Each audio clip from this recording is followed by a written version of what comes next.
Good morning to all of you. Today we are going to practice ছ with continuation.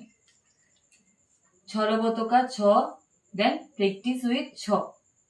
So our main topic is practice ছ with continuation.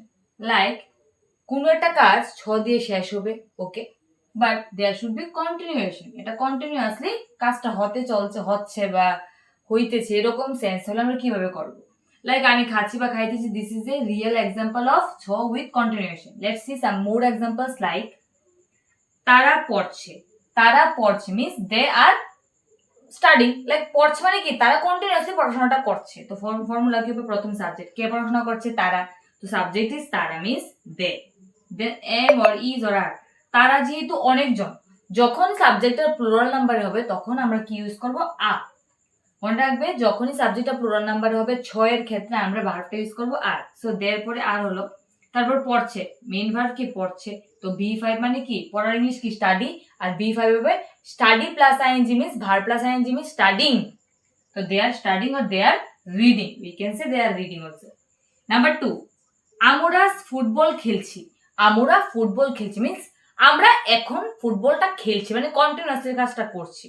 So এখানে ভার্বকে, এখানে সাবজেক্টকে আমরা, তাহলে আমরা English কি? উই। তো উই কি? উই মানে তো একজন, উই মানে কি? অনেকজন। আমি বলেছিলাম যে যখন if the subject is in plural number, যদি সাবজেক্টটা প্লুরাল নাম্বারে হয় তখন আমরা না ইউজ করব এম, না ইউজ করব ইজ, ইউজ করব কি? আর। তো এর সাথে কি হবে? আর হবে। ফুটবল খেলছি, তারপরে কে আসবে? ভার্বের ফিফথ ফর্ম আসবে। এখানে ভার্ব কোনটা, কাজ কোনটা? খেলছি। কাজ হলো খেলছি, মানে কি? প্লে। তো খেলছি যেহেতু হবে কি? প্লে প্লাস আইএনজি মিন্স ভার্বের ফিফথ ফর্ম মানে প্লেইং। তো এখানে কি হবে? উই আর প্লেইং, দেন আদার ওয়ার্ডস। এখানে আদার ওয়ার্ডস ছিল, তারপর ফুল স্টপ। আদার ওয়ার্ডস কি? ফুটবল। তো ফুটবল লিখে দিলাম, ফুল স্টপ দিয়ে দিলাম, বাস হয়ে গেল।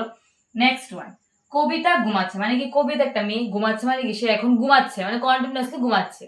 তো কবিতা এই যে সাবজেক্ট, কে ঘুমাচ্ছে? কবিতা। তো কবিতা যে subject.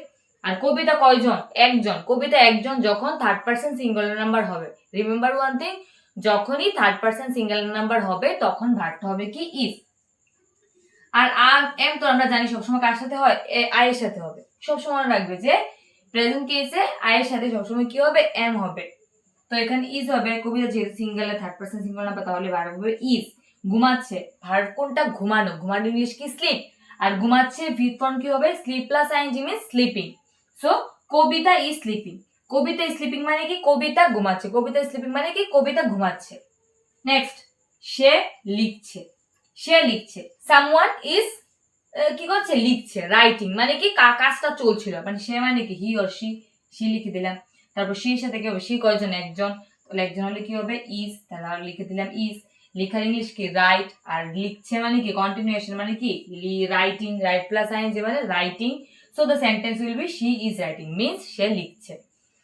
Last one, let's see, তাহারা বিদ্যালয়ে যাচ্ছে। মানে কি? তারা বিদ্যালয়ে যাচ্ছে। তারা মানে কি? অনেকজন মিলে। মানে কি? ভার্বটা, সাবজেক্টটা কি? Plural number. প্লুরাল নাম্বার হলে কি হবে? আর হবে। আর তারা মানে কি? দে। তাহলে এখানে কি হবে? আর। যাচ্ছে, ভার্ব কোনটা? যাওয়া। যাওয়ার ইংলিশ কি? গো।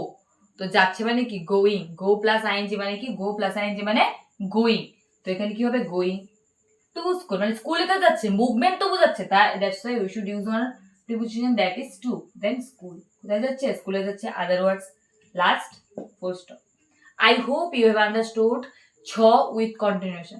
Just remember one thing, you should read the formula, then you can easily translate it into English in easy way, and we can understand easily with ছ ল ব ত tense. Okay, in the next class I will come with more things. Thank you so much. Thanks a lot. Have a good day.